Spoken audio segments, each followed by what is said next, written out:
একজনে কমেন্ট করেছে যে মালয়েশিয়ায় যেতে মাত্র 60,000 টাকা লাগে। এই কথার সাথে আমিও একমত, কিন্তু আপনি যদি নর্মালি প্রসেস করে যদি মালয়েশিয়ায় যান সেক্ষেত্রে আপনার 60 থেকে সর্বোচ্চ 70,000 টাকার মতো লাগতে পারে।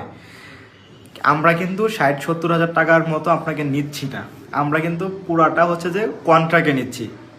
তো যে জায়গায় 60-70,000 টাকা লাগে সেই জায়গাতে আমি 3,70,000 টাকা কেন বলছি? কারণ দেখেন, আপনি নর্মালি যদি আপনি ভিসা করেন, ভিসা বের হবে, আপনি বাংলাদেশ এয়ারপোর্ট থেকে মালয়েশিয়ার এয়ারপোর্টেও যাবেন, কিন্তু মালয়েশিয়ার ইমিগ্রেশন ক্রস করে বের হতে পারবেন এটা কিন্তু নিশ্চিত না।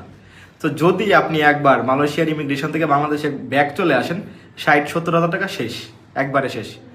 সো এই কারণে আমরা কন্ট্রাক্টে নিচ্ছি যে ভাই, যদি আপনি পাসপোর্টের সাথে 30,000 টাকা পে করার পরে যদি বাংলাদেশ এয়ারপোর্ট থেকে কোনো প্রকার প্রবলেম হয়, আপনার যদি মালয়েশিয়ার ইমিগ্রেশন থেকে কোনো প্রকার প্রবলেম হয়, এটা দায়ভার আমার। ঠিক আছে, একেবারে পৌঁছানোর পর, ইমিগ্রেশন পৌঁছানোর পর কেউ যদি চাকরি নিতে চান, চাকরি নিয়ে দিব। চাকরির জন্য 1,00,000 টাকা এক্সট্রা লাগবে। আর যদি কেউ বলেন যে না, আমার আত্মীয় আছে, আমার ভাই আছে, তার কাছে আমাকে হ্যান্ড ওভার করে দিবেন, তার কাছে হ্যান্ড ওভার করার পরে আপনি বাকি টাকাটা পে করে দিবেন। অবশ্যই সাথে করে $500 নিয়ে যাওয়া লাগবে। আপনি চাইলে $500 যাওয়ার পর আমাদেরকে দিয়ে দিতে পারেন, অথবা আপনি চাইলে আপনার নিজের কাছে রেখে দিতে পারেন, বাংলাদেশ থেকে বাকি টাকাটা পে করে দিতে পারেন। অবশ্যই যদি আপনি ন্যাচারালি ঘুরতে যান, ঠিক আছে, তাহলে আপনার 60-70,000 টাকাই লাগবে। আর যদি চান যে আমি কন্ট্রাক্টে যাবো, কোনো প্রকার রিস্ক নিব না, সেক্ষেত্রে অবশ্যই আপনার বেশি টাকা লাগবে। এটাই হচ্ছে পার্থক্য।